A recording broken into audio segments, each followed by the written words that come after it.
We're going to get started. They look very young. Very young. Thank you. Actually,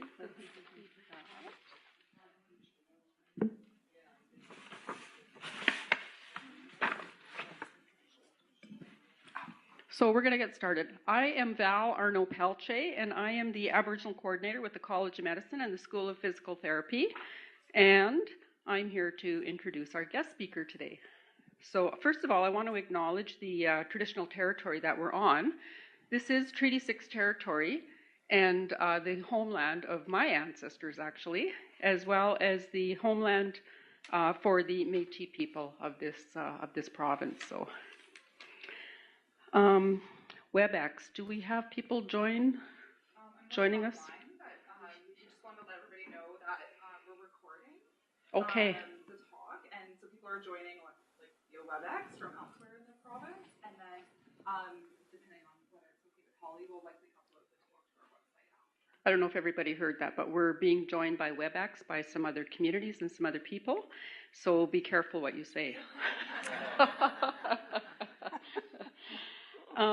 So Holly is a good friend of mine, and she's a member of the Thunderchild First Nation. She's worked as a registered nurse in a variety of northern communities, in addition to various other healthcare environments since 1985, and she still looks like a spring chicken.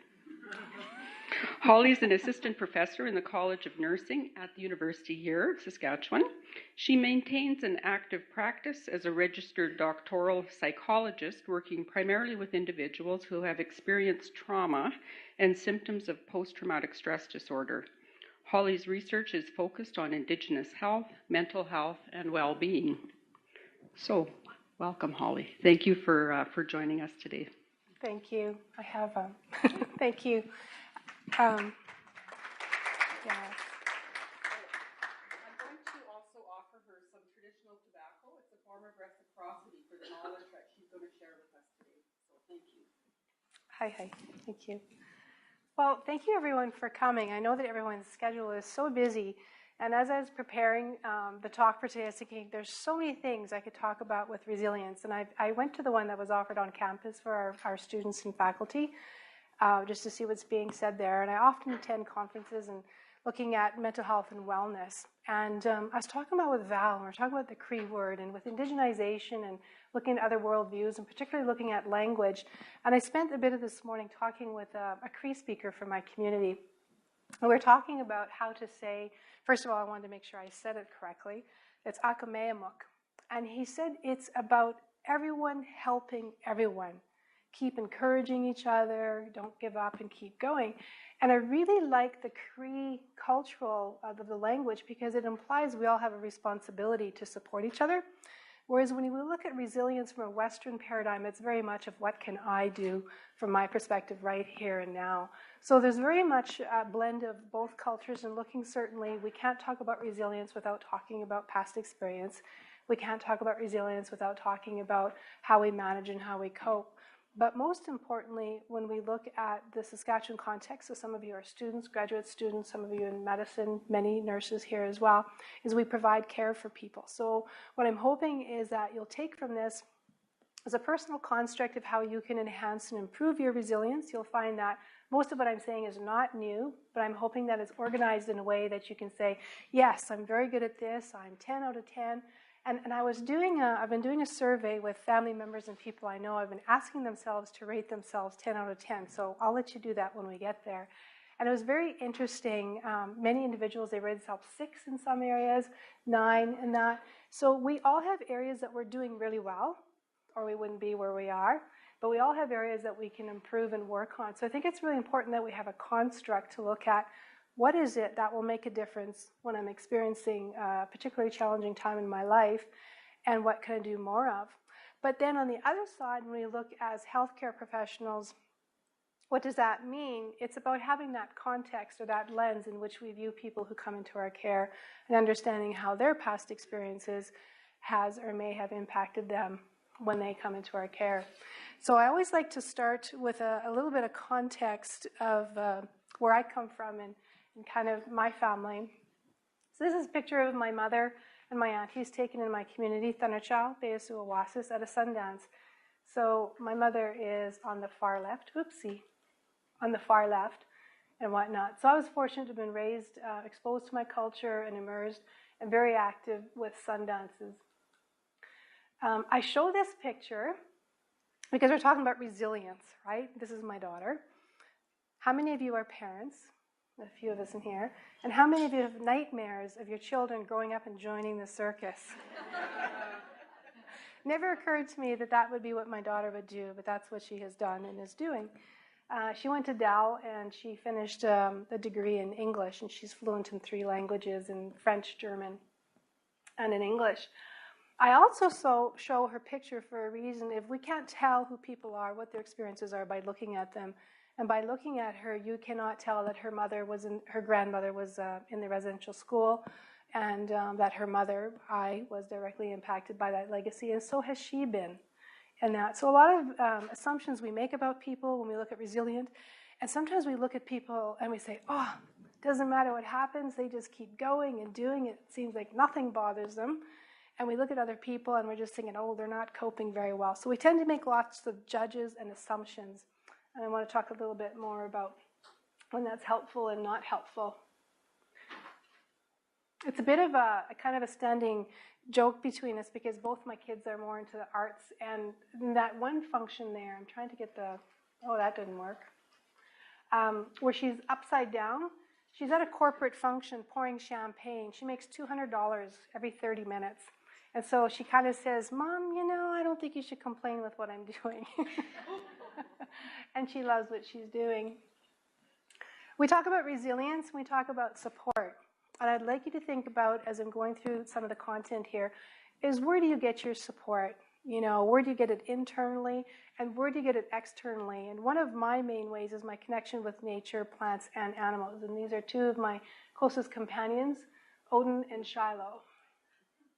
So we're talking about resilience. So what we're really talking about is how do you cope with life when you feel like you're always running, right? How do we get stronger? How do we sleep better so we can evade him, the saber-toothed tiger, and that?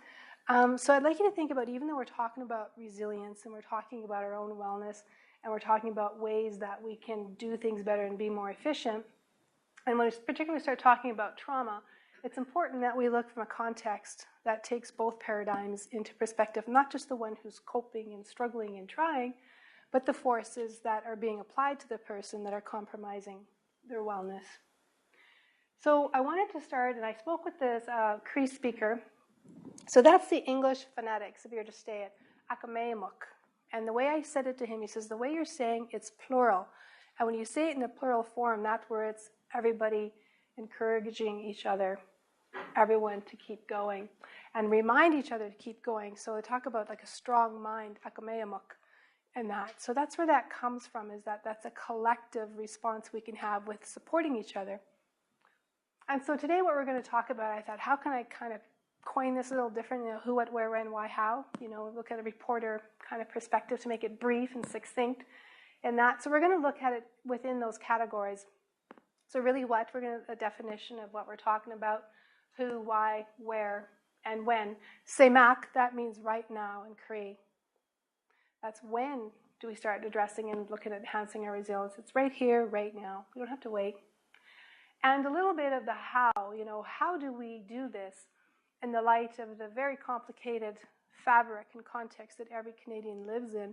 And the first, I always believe, is having the understanding, the knowledge of what is resilience. Like, how do we know what it is when we're doing it?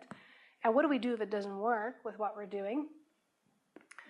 And the really good news about everything I'm going to talk about today, because there's going to be a little bit of the part that we often try to avoid or don't want to talk about when I talk about trauma, is that resilience is something you're not born with. It's not something you're born with or not born with.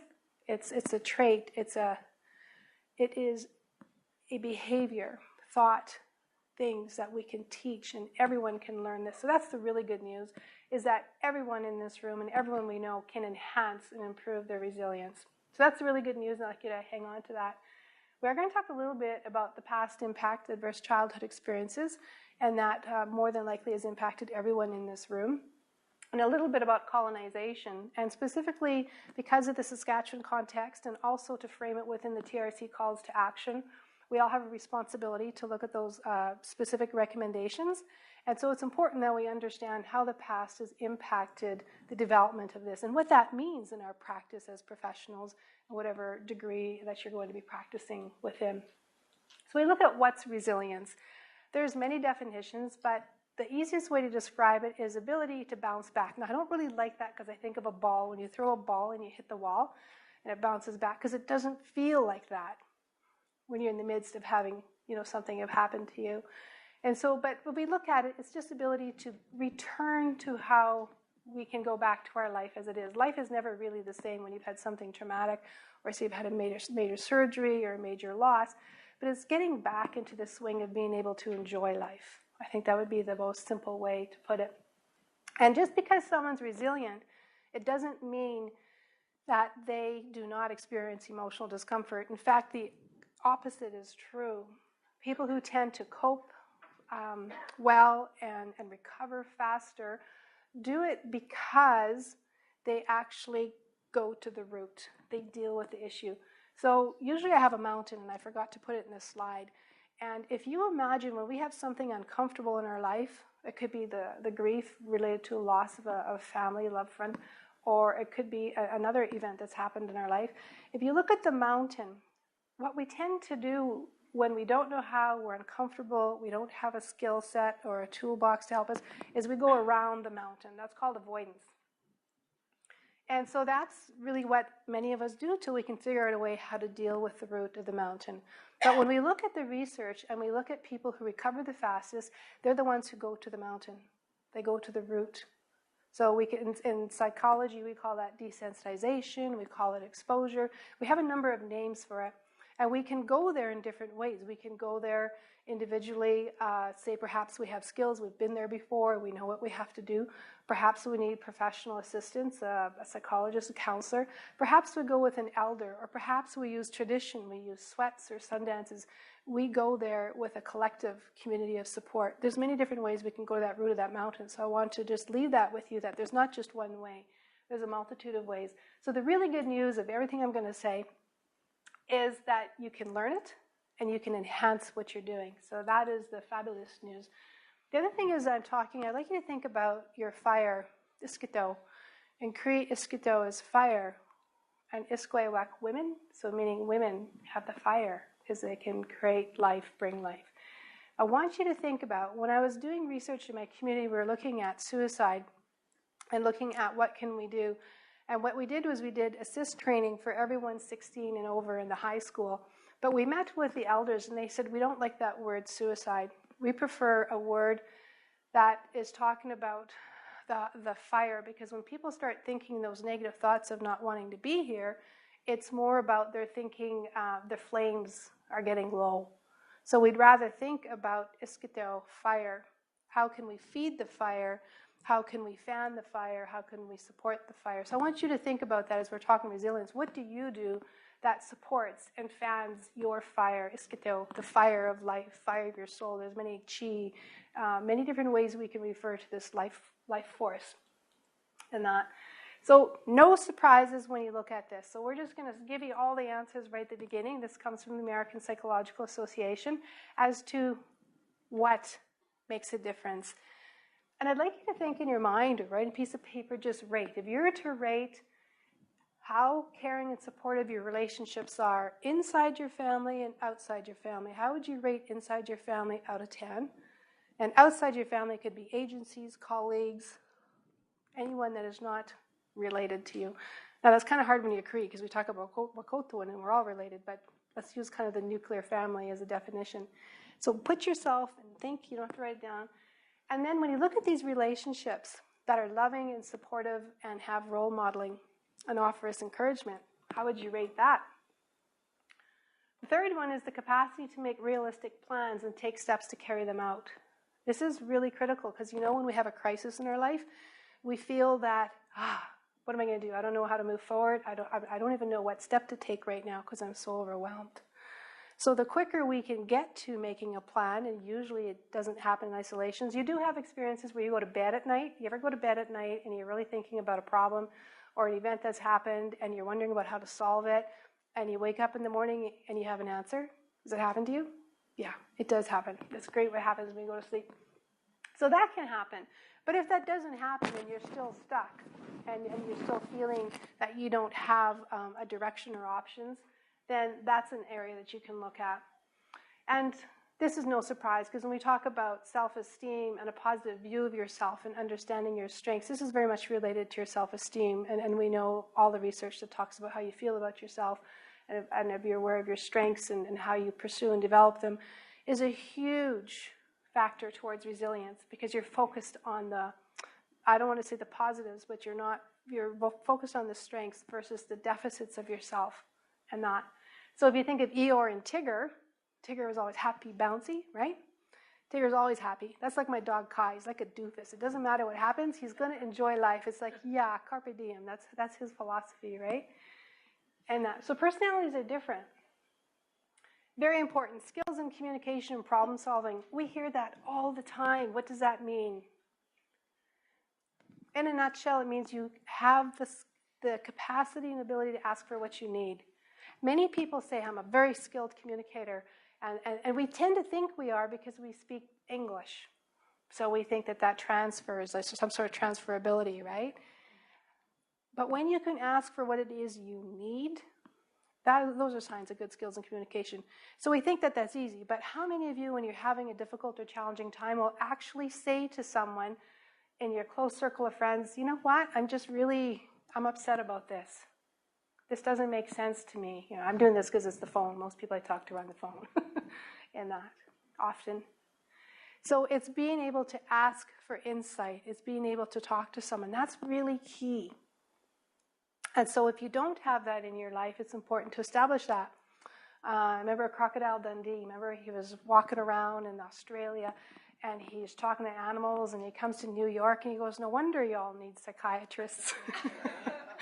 You have no friends. I just do a walkabout. And he goes and he walked, and he talked with nature, and, and he found a way to work it through. So I talk to my dogs, I will admit it. They're great listeners, and they're non-judgmental. And they always still stay, right? But sometimes I know a lot of people who they need to hear themselves talk, and then they can make sense. Some people journal. It's whatever works for you, right? It's different for everyone. And then, and of course, problem solving, which comes back to being able to meet your goals, right? You want to be in the College of Nursing. What do you have to do that pre-professional year and your marks, and then working towards that? Now, when we look at the research with suicide, and we look at that, there's a lot of literature that talks about emotional regulation, but basically being able to handle those raw emotions and impulses. And this is really important when you think about the brain. The brain is not done growing, developing until you're 24, the frontal lobe, right? So when we think about suicide risks and attempts and people having those thoughts and behaviors, their brain isn't done growing, developing. So they're not in the place to make the healthiest choice. But if we can start to teach people that emotions are your body's best friend. Your emotions are only concerned about your experience in your environment. They come through your senses, and they're giving you information about your environment. So when you feel comfortable and light and fluffy, you know that feeling when you're just happy? Feels nice, right? You're getting information. This is a safe place. I feel good here.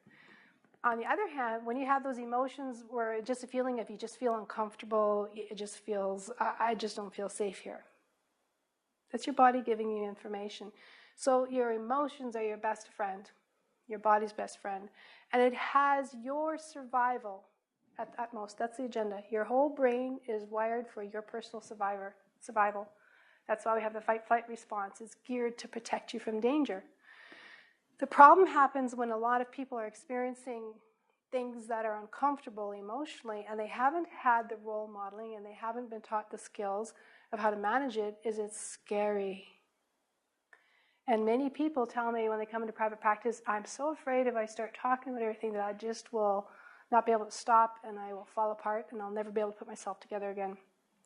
And So this is not something that's just common to children and youth and teenagers. This is something that's common across the lifespan. So if you look at these, and I hope by now you've rated yourself on all your skills and where you sit, and then if you use our university literal descriptors, we'd want to be 90 and above to have the highest exceptional. Where would you fall? Because then that tells you where you are doing well and where you can make steps for improvement. Now, I spent a lot of time on this because it's key. And it was interesting with Harvard, they did this business review with businesses. And actually, when they're looking at jobs and employment, they're actually not only looking at a person's educational background, they're actually looking at assessing resilience, because they find resilient employees are more productive, less burnout, and they tend to have less attrition. So resilience is something that they're studying more with job interviews, which is really interesting, right? And what they found in some of the main findings were these three things in addition to what the APA talks about, but the acceptance of reality. Not looking through rose-colored glasses, right? When we look through rose-colored glasses, we only see what's pretty and beautiful. We don't see the big picture. So it's important that we see all of it so that we see reality. Construct meaning, find purpose, and ability to improvise. So they talked to Viktor Frankl, who was a psychiatrist, and he was a POW. And they asked him and other survivors of concentration camps, who was it who made it through, the optimists or the pessimists? What do you think? The pessimists. Because they had a realistic appraisal of the situation. They weren't thinking, we're going to be rescued at Christmas, we're going to be rescued at Easter, we're going to be rescued whatever day. They saw, this is the reality, this is here, I don't know how I'm going to get out. So Viktor Frankl actually said he thought about the lectures he was going to give after.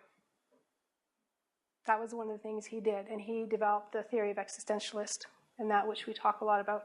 So it's that ability to construct meaning. What's the meaning? How can I get through this? And the ability to improvise. So when we look at that, we can call it cognitive flexibility. We can call it any number of things, thinking differently. And again, the APA just talks about just some very simple things, knowing that change is a part of life. And really, nothing there I think is too new. Take care of yourself. How often do we hear that? But do we really know how to do that?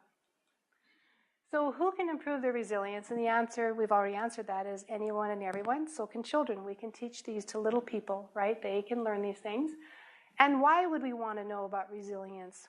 And why would we want to practice factors and things that can help and assist with ours and with others? Because it improves the quality of life, improves our ability to enjoy life, and that's what life is to be about, is to enjoy the life. The good along with the not so good, right? So it's important. So it basically, and the other thing about it is when we improve our own resilience, we provide better care to everybody who comes into contact with us, because then we know how to foster it. We know that how I interact, my relationship with this person is key. If they do not have positive support in their own life, when they come to me as a healthcare professional or in any capacity, and if I am that supportive person who is respectful and collaborative and all those things we talk about in trauma-informed practice, then I can actually be of some assistance and mitigate some of the adversity that they're facing. Where to start? So where to start is we need to know what in fact impacts our resilience.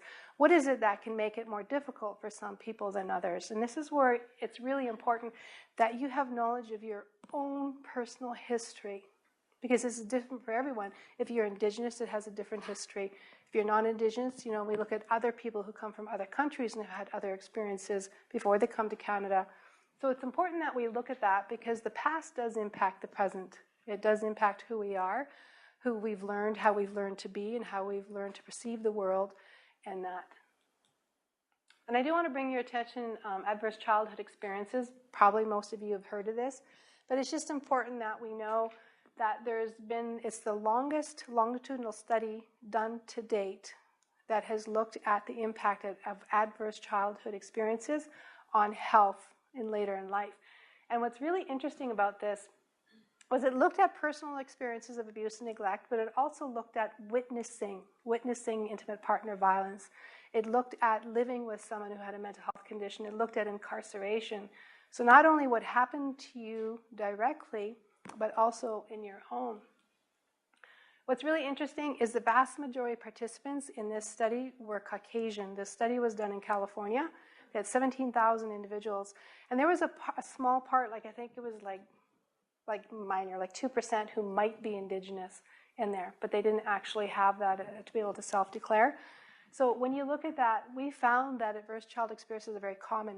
So this is important when we think about resilience. We think about why people cope well, so why some people cope better than others, is many people have had adverse childhood experiences, Indigenous, non-Indigenous, worldwide. And what they found, so this is a primary Caucasian demographic, is 28%, that's almost 30% that experienced physical abuse. So this was all before the age of 18. And 21% sexual abuse, that's 1 in 5, and we're looking at a Caucasian middle class demographics, right? And those who had clusters, meaning more, so 40% had more than 2, and 12.5 had more than 4. So 4 is the big number where we start to see those changes that we're really concerned about.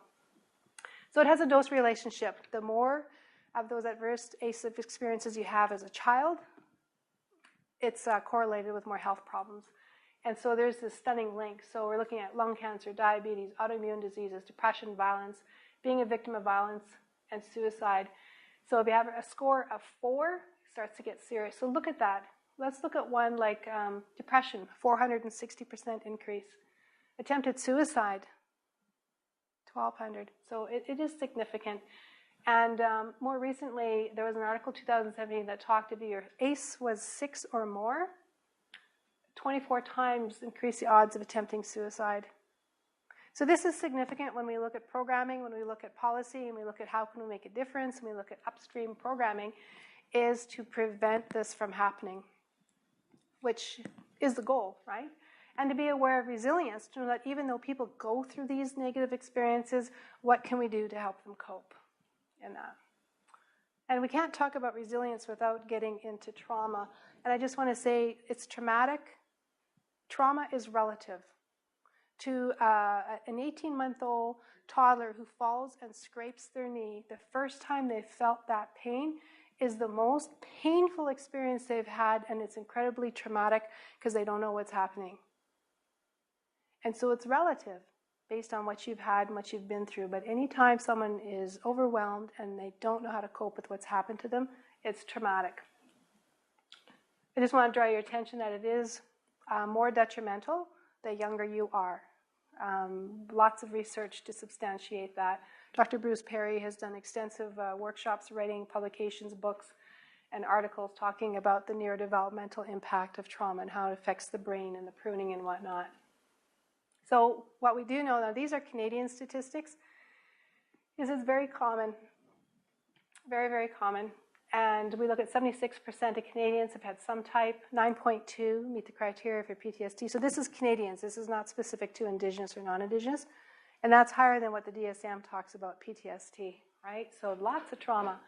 So what happens when you're in situations, you get the fight-flight response activated, right? And short term, it's meant to help your body survive, to get you ready to run away or to fight. And it's about your survival. So this response is meant to turn on when there's danger, and it's meant to turn off when the danger is over. But what happens is when the danger is always there, is it doesn't get turned off the same way. And you have those elevated levels of cortisol and then the ensuing glucocorticoids, then you have those resulting diseases and chronic conditions that develop. So it is imperative that we look at experiences and trauma, what's happening. This is just a kind of a good diagram. A healthy central nervous system flows like this. We wouldn't want to be flat because that's like numb, right? But we want these gentle waves. But when a central nervous system has been exposed to some of these traumatic experiences, it can be stuck on or stuck off. So we all know people like that. When they're stuck on, they can't sit still. They're always looking around, that hypervigilance. They could be having panic attacks. They just go, go, go. They're stuck on. So we look at that, that's like the sympathetic nervous system, pedal to the metal.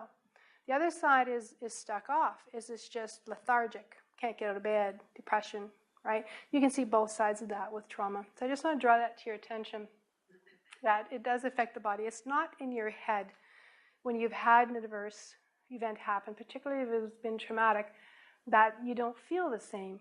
So that's why we're having this conversation, is that there is physiology that changes in your body. There are brain structures that change as well. So, and PTSD. Indigenous peoples have, so when we look at ACEs in general, and you look at where your score would be, if you were to do it out of 10, and then you look at Indigenous peoples have ACEs because they're like all other peoples, and then you take the history of colonization into consideration, it becomes very problematic in terms of increased. So it's just really, in a nutshell, colonization was really about that disconnection from every aspect of themselves. So when we look at mitigating, it's about connection. And relationships are about connection, right? Healthy relationship with yourself, you can have healthy relationships with others. Epidemics, it's just important to know that that was really the beginning of the disconnection and disbanding of the family structure. Many people point to the residential schools, but it actually started with the epidemics. And then that was really, we lost 90 to 95% of Indigenous peoples died within 2 generations, so that's genocide. Residential schools, the 60s scoop. And so really Indigenous peoples have had a variety of responses that have been pathologized for the most part. And it comes from a context of trying to understand what we see in that.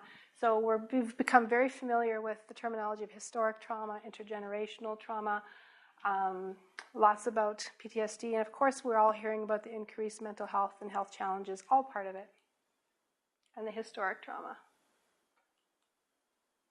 Intergenerational grief. So basically, everyone here has baggage, right? We all have baggage, doesn't matter who we are. When I was taking my ethics class doing my PhD, the psychologist, she said, there's 3 types of psychologists. Which one are you? So I'm thinking, I'm going to be the best psychologist, so I'm going to pick the best of the 3, right? So the first thing she says is a psychologist who has issues. And I'm like, well, that doesn't sound very good. I'm not going to put my hand up. The second one is a psychologist who has issues and knows they have issues. And I'm thinking, oh, okay.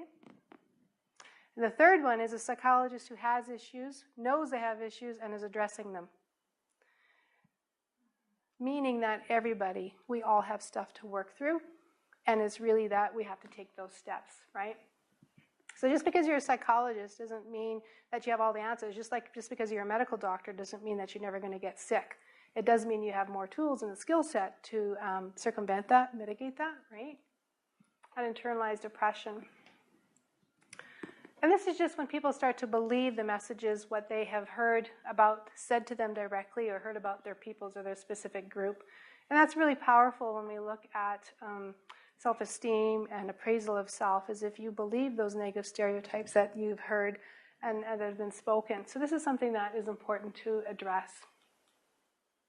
So when do we start addressing our resilience? And this is Cree for Saymak, means right now. And is right now so that we can get into enjoying, life. Life is meant to be an experience of our senses, right? It's not good, bad, or indifferent, but it's an experience. And I think joy is really what we, ultimately look at. The meaning of life is joy, to be able to experience and feel joy. I just wanted to address this, just like, when do you need help? Because it's something that people are often unsure. It's muddy waters. And I like this. This comes from our USask website, from our Student Counseling Center. And I really like it. Like, if after a month something's happened and you're not able to do what you normally do, you can't, take care of your kids and go to school and your job, then it's important that you talk to someone, start that network of friends. And if you're not able to sleep, and if you find you're starting to medicate, even just melatonin and different things, because there's a change in your behavior. If this is something you've always done and not new, then it's a different lens that we're looking at it.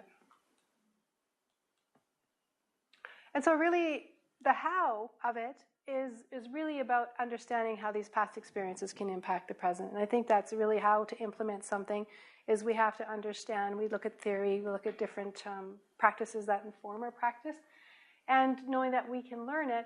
But then also trauma-informed practice. We don't know who's been traumatized to what degree in any meeting or room that we're in, but if we were all to run our meetings, communicate with each other with trauma-informed practice, it would make a more peaceful gathering, because we would be mindful of how we're treating people all the time. And that's everyone doing it, not just some people. So the guide that I'm talking about was developed in BC. It's Canadian as well, so that I try to use Canadian in that, but it's been very well laid out, very concrete, very simple. So it just takes in consideration there's many forms of violence in our community and that people respond differently to trauma. And that it's really important that we emphasize safety and control and choices. So if you're wondering how you're treating people, how you're interacting with people, and if those three words aren't at the forefront, then it gives you an opportunity to reevaluate practice.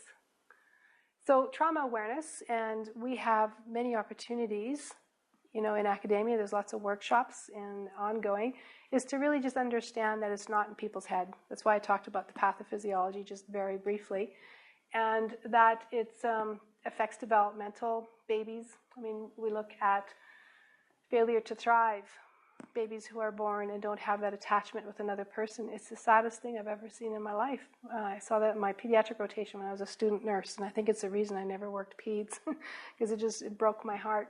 We're wired to connect. We're born with this actual physical need to connect with people. And without that, babies will quit eating, and they'll lose weight, and they'll actually die. And that, so we're wired to connect. So it's figuring out how can we do this in a healthy way. Emphasis on safety and trustworthy. So this is really important that we examine power relationships. Whenever you're in a position of authority, you're a registered nurse, you're a physician, or you have a title and the person in front of you doesn't have that equal title, there's a power differential. And it's really important that we examine that. So my mother just had surgery last week, and she's still in the hospital. And in a pre-assessment, they talked about epidural, and she didn't want one. But the morning we went, they were pressuring her. The resident comes in, we really think you should have this, and going on, and the anesthesiologist comes in. And I can see my mother she's starting to just give up her stance. But I can see that look of helplessness, kind of glazed over eyes of, okay, they're not going to stop. So I just looked at him, I said, could you give us a minute alone, please? And they kind of looked at me a little like, oh, a little by surprise. But they laughed, they were very polite. And I just said to my mom, I said, what do you want to do? So she's had a fractured L1, L2. She's got severe osteoporosis. She's lost 6 inches of her height. Like her back is spinal cord, severely been severely compromised. And she says, I don't want the epidural. And I said to her, do you want to tell them that, or do you want me to tell them that? She goes, they're not listening to me. I'm shaking my head, and they're still telling me why I should have it. I said, okay. So they came back, and then I told them, I said, she doesn't want the epidural. And then I told the surgeon, I reminded him she does not want the epidural. And then when the nurse came to take her away, she does not want the epidural. So our role as healthcare providers is to impart information, to make sure there's informed consent, but ultimately let people make decisions. Duran and Duran talk about this mistrust. It's the greatest barrier for healthcare professionals and people who work with Indigenous peoples. They say that this is actually a sign of resilience, mistrust. Because what would that say about a group of people if they continue to trust another group of people who have not had their best interests at the forefront? So look at this as a sign of resilience, as a sign of they're saying, hey, I'm not sure if I want this. And so it's really important. Often we have people coming in, like how do you treat people when they come for sessions? How have you been treated when you've been late? Say something happened, you had a flat tire or something happened, and you're 10 minutes late and the person is just really annoyed with you. How does that make you feel? How safe do you feel in the relationship? I remember when I love Pelican Arrows. I went back to nurse there 3 times, and I always did the prenatal program. And the moms would come, and sometimes they're on time, and sometimes they weren't. And the way I consistently greeted them is, how nice to see you. I'm so glad you came today. How have you been? It wasn't, I had you scheduled 10 minutes ago. You see the difference? So we're looking at power dynamics. We're looking at people who've been with the residential school, who've been institutionalized, who've been told how to think and what to do and how to act. And when we're looking at empowerment and we're looking at resilience, there has to be choice. And even though we have all the information we think we do as healthcare professionals and whatnot, ultimately that person is the expert of their life and they know what's best for them, right? And so we really have to honor that in terms of safety and trustworthiness. And that, as I've mentioned, opportunity for choice, collaboration, and connection. And just remember that as uncomfortable as it may be for you, for someone to express their emotions, it's really important that they are allowed to do that, that it's facilitated. So it's really important that we become comfortable with our emotions, right? So if I'm not comfortable with my emotions, I am not going to be comfortable with someone else's emotions. So, and this may sound really elementary, it may sound like, oh, I know all that. And then my question would be to you is, do you actually do that? Do you do that in your practice? Do you actually relate to people in that way where it's okay for them to be them and that? So it's just when we look at the fact that many people do not have an ideal family, which none of us do, to get a 10 out of 10 for completely supportive relationships, that means many people are relying on outside the family. And that could be any one of us in this room. So if we understand how important this is and what a difference it can make, then we know we're enhancing their resilience as well, right? And of course, it's always about focusing on the strengths and what individuals are doing well. So it's noticing, it's paying attention to what they're doing well. I'll never forget, it was so humbling for me. I was involved 5 years at the Oasis program, which is on 20th Street at the Westside Community Clinic. And I did individual counseling for women whose children were often in care and in the process of getting them back. And it was a huge snowstorm. This was a couple of years ago. And I was late. I was 10 minutes late. I had a vehicle. I was 10 minutes late getting up. It's by St. Paul's Hospital. And I walk in thinking, like, no one will show anyhow. And this mother is there with 6 children. She beat me. I said to her, I mean, I'm caught. I have a vehicle. I'm late. I was like, what's wrong with me? And so I just looked at her and I said, how did you do that? Like, you beat me. And so she started to tell me how she went through a process to make sure she and her 6 kids got there on time because it was important to her. She values the trauma work we're doing. And I just said, you inspire me. I have a vehicle and I was late. You know, just that human component of acknowledging the strengths and how much people go through to get to appointments and how, you know, it is not as easy as it is for many of us. And that we cannot increase people's resilience when we lose our cool. So there's this one psychologist, John Ebert, he talks about when you flip your lid. So if you think of this as your frontal lobe, this is where the fight-flight response is in the old part of the brain, the brainstem. Covered and protected. So this is a symbol of your brain you can take everywhere with you, right? So when the fight-flight response has been activated, this is what happens, right? It's just on fire. Everything's kicked in, hypopituitary adrenal axis, you flipped your lid. So he shared the story. I did that to my wife once. She was losing her cool, and I went like that. He goes, don't do that. He says, may I bring it to your attention? He says, didn't go well. So when we as practitioners are losing our cool, that is not role modeling, it's not calming, and it's not using the best opportunity we have with clients. If we can't stay calm, and it's not even happening to us, may I remind you, they're the one who's either bleeding in front of us or having some sort of crisis. If we can't role model appropriate, regulated, emotional behavior, then we've lost an opportunity to impact our clients. And that, so I think of that, you know, flipping your lid. So when he teaches emotional regulation, he talks about learn your symptoms when it's starting to get here, when you're starting to lose your cool, so that you can bring it back down, right? So it's just something to think about, and it works really well when you're describing it to patients and to children. Little kids like that. They're like, right here, Mom. I'm going to lose it. You know? So it's just those things that it's really important that we understand the impact of how we are in our relationships and how we can understand ourselves and why we act the way we act. Of course, this needs changes in our treatment culture, and we have to be aware of things that are problematic and challenging, you know, vicarious burnout and vicarious trauma and staff burnout. And if we're triggered by our clients, that's your body's signal saying you need to heal. It's a gift. If you look at it, it's a gift. Your body's telling you there's something that's unresolved in there. So when people have triggers, and often when I show the ACE, I tell people, if you get triggered by this, that's your body's way of saying, hey, I need some help here. In that. So it's just a healthy way to frame it and not to, ooh, she's triggered, you know, and walk away. It's understanding where that comes from and to help people to destigmatize it.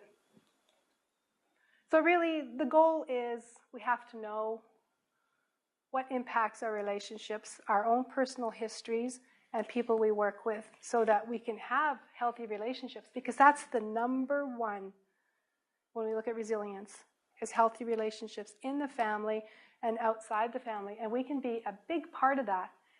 I want to go back to that first slide. Any questions? I left some time, a little bit, for a discussion, because I want to bring you back to resilience, to remind you the whole reason.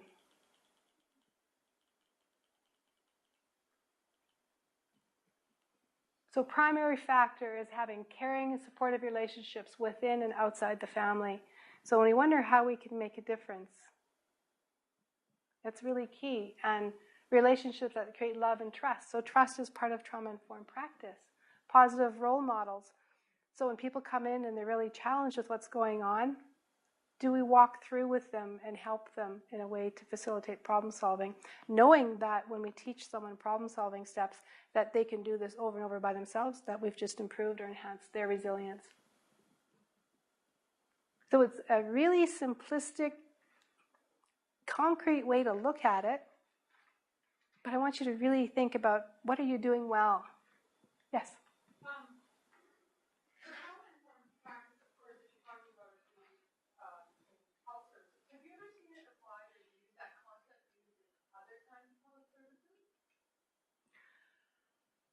Well, if you looked at kindergarten, what's the rule you learn in kindergarten? Do unto others as you've had others do unto you. That's a biblical one. I think it's the other way. And really, we see this in many ways, but I think trauma-informed practice has really made it concrete of a format that we can all follow. I'd say there's many philosophies that have this, different types of faith, spirituality. Baha'i is one that comes to mind really quick in that. I would say when you're looking at dog training, when you're looking at practices, it has moved away from punishment. Remember, we used to be very punishment-oriented. And even with athletes, it used to be punishment, train harder, push harder. And it's changing now to looking at positive psychology and looking at the body and intensity and understanding how muscles fire and work. I would say that we're seeing probably a global change. But do people actually know perhaps what they're doing? No. When we talk about healthy communication, really, if we were to follow principles of healthy communication, it would very much be in line with this, keeping relationships intact. And not that we don't always, once in a while, do this, right? I was going to put up my hand, but I'm scared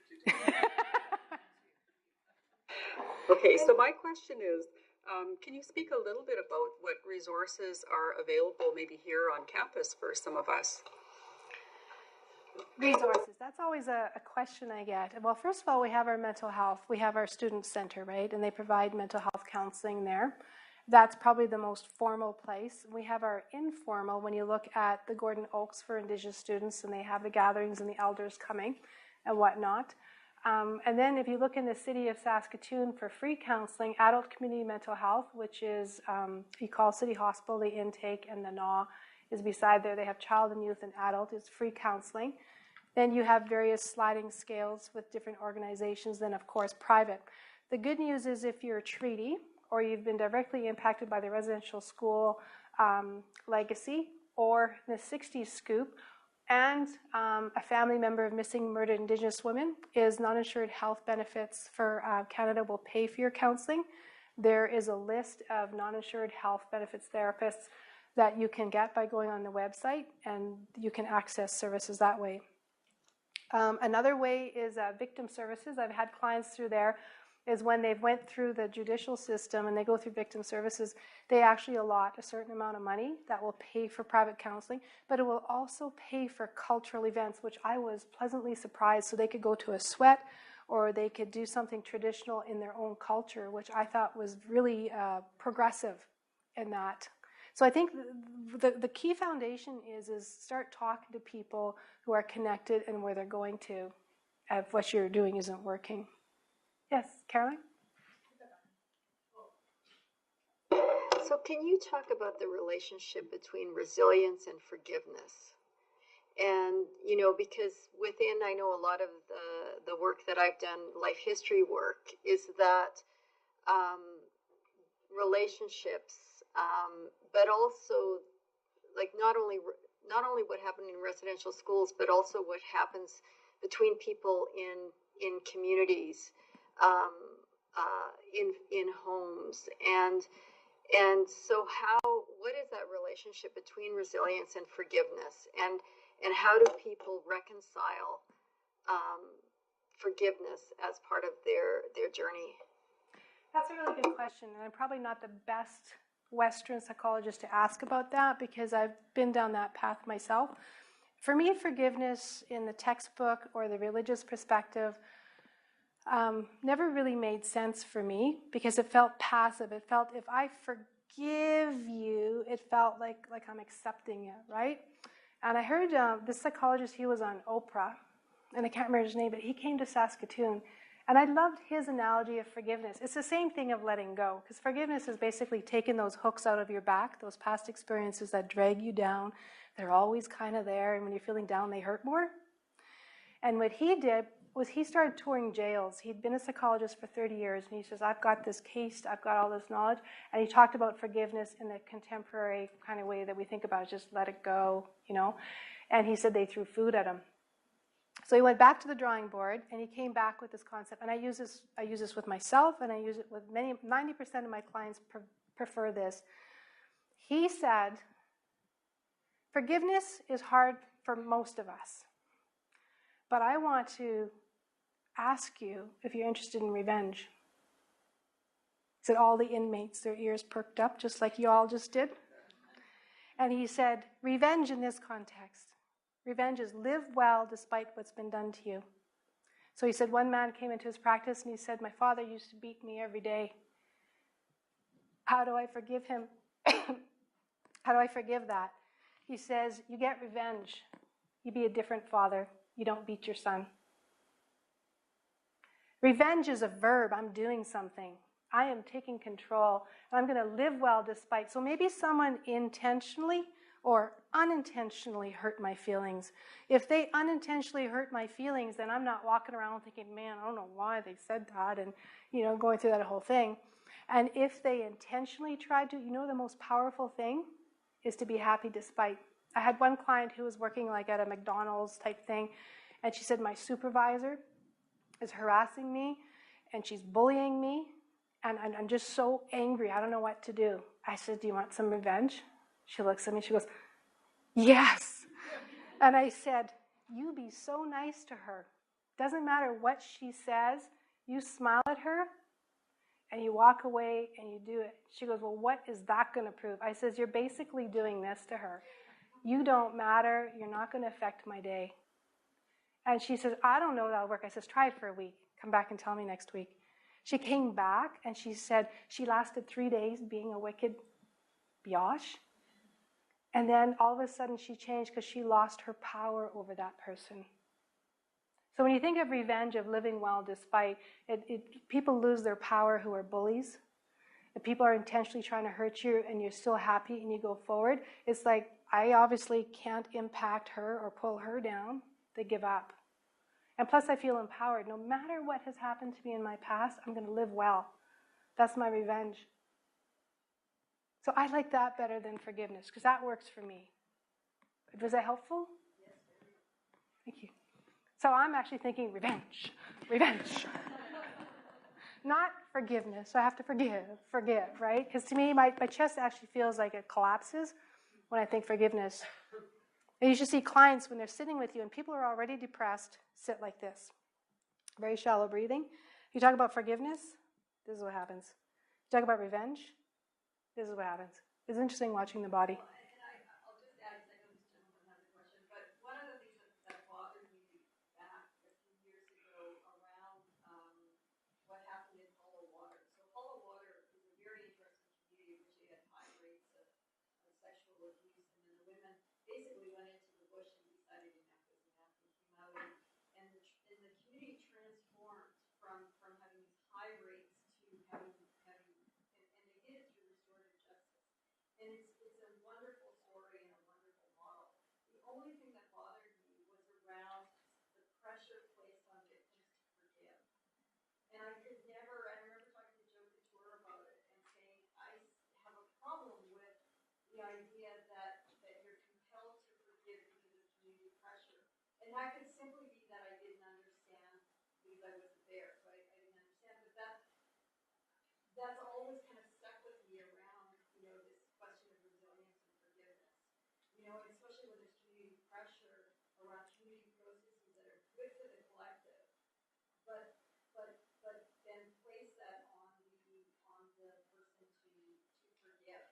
Spiritually, I don't believe I have the authority to forgive Cindy's behavior. Who am I to forgive her for her behavior?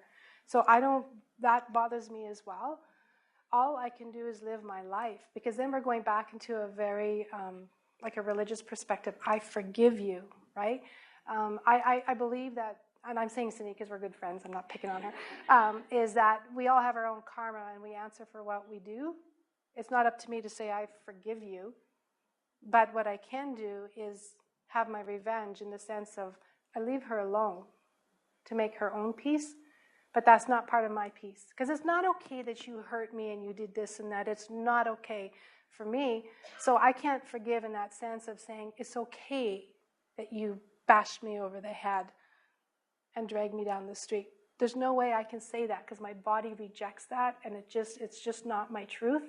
So I saw him on Oprah, and he came to Saskatoon, and I went to the day workshop, and he was amazing. He was amazing. A lot of his strategies were very unorthodox, and he was a Caucasian, older male, and he was amazing. He was 82. Yes? So do you think spiritual practice will have a positive impact on the resilience? For all people? Yeah, or for some people. The reason I clarify that, will spiritual practice have an impact for all people, he's saying. When we look at indigenization and we look at TRC calls to action and we look at incorporating and integrating other worldviews, when you start to look at non-Eurocentric Western paradigms, most of them, Japanese, Chinese, indigenous, they have a holistic perspective of the body and wellness that includes spiritual. Now, spiritual, for many people, after the Cartesian split, there was a mind and body split. So the root word of psychology means study of soul. How many psychologists, counselors actually talk about the soul? Not many. We're considered woo-woo psychologists out there, right? And spirit, right? But spirit really is about understanding, from my perspective, it's about the interconnectedness of this whole universe. Understanding that just because it's like an energy, and understanding that there's life beyond my body and that I'm connected to that life. So in Cree, a rock is animate, meaning it's alive. So the Cree language is structured where animate and inanimate, so it's either alive or dead, not like with our pronouns in that. So if you think about it, emotions have energy. You could say that's the psychological, emotional, but you could also say that's the spirit of the energy. Words have energy, which is the spirit. We could talk a lot. Dr. Emoto's research is where I'd go with that. He's a Japanese scientist who studied the impact of words on freezing ice crystals, and why that's important is because 70% of our body is water. So words do actually impact us. So you mean the answer is yes? On that note, thank you all for your questions, and thank you for coming, and thank you to Holly for sharing with us as well. Thank you. And we've got another class that's waiting to come in. So if you're a student, we are hosting a lunch with Dr. Graham and Dr. Tate back at the Saskatchewan Indigenous Mentorship Network's office. So you're welcome to join us for lunch. We're going to head back there right away. So follow us. Thanks.